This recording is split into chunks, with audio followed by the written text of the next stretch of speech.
Well, it's once again closing time here in John Kay's bookshop, and I just wanted to make a quick video, sort of a follow-up video to yesterday's, where I was talking to you about the book Scotland by Stuart Kelly, a book on the life, work, and legacy of Walter Scott, a book full of trivia connected to Walter Scott, including the story of his American namesake, a man called Walter E. Scott, who led an extremely colourful and extremely American life. He was a stuntman, a stunt cowboy rider in Buffalo Bill's Wild West shows. He was a con man, he was a gold prospector, and like his Scottish namesake, he also built a travesty castle in the middle of Death Valley, in his case, a faux Spanish castle. Stuart Kelly describes it as a piece of made-up history brought to life. The original Walter Scott, that friend of poachers, reivers, and vagabonds, would probably have been proud.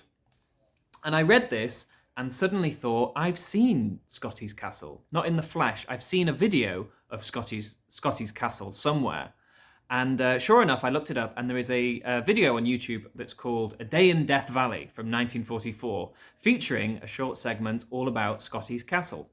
And now we come to what may be considered the most spectacular man-made wonder in Death Valley, Scotty's Castle, a $2 million structure standing in solitary grandeur on a plateau 3,000 feet above the level of the sea.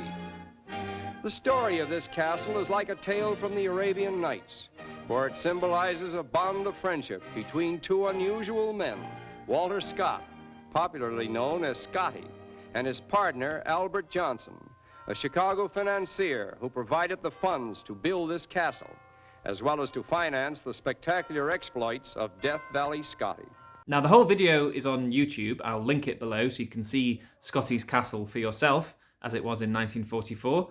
Now, the reason that I'd seen this video was because it appears on a list compiled by Peter K. Steinberg of films that Sylvia Plath watched. She watched this in 1944 when it came out, when she was 12 years old. Now, it appears on Peter's list as it's billed as a talk on Death Valley as opposed to a day in Death Valley. But I think that's because it's part of a series called Travel Talks. It was a series from MGM.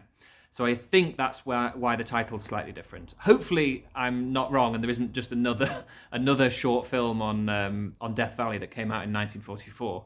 So yes, that's my little reading coincidence of the day. If you want to watch a film that has a connection to both Walter Scott and Sylvia Plath, look no further than Scotty's Castle.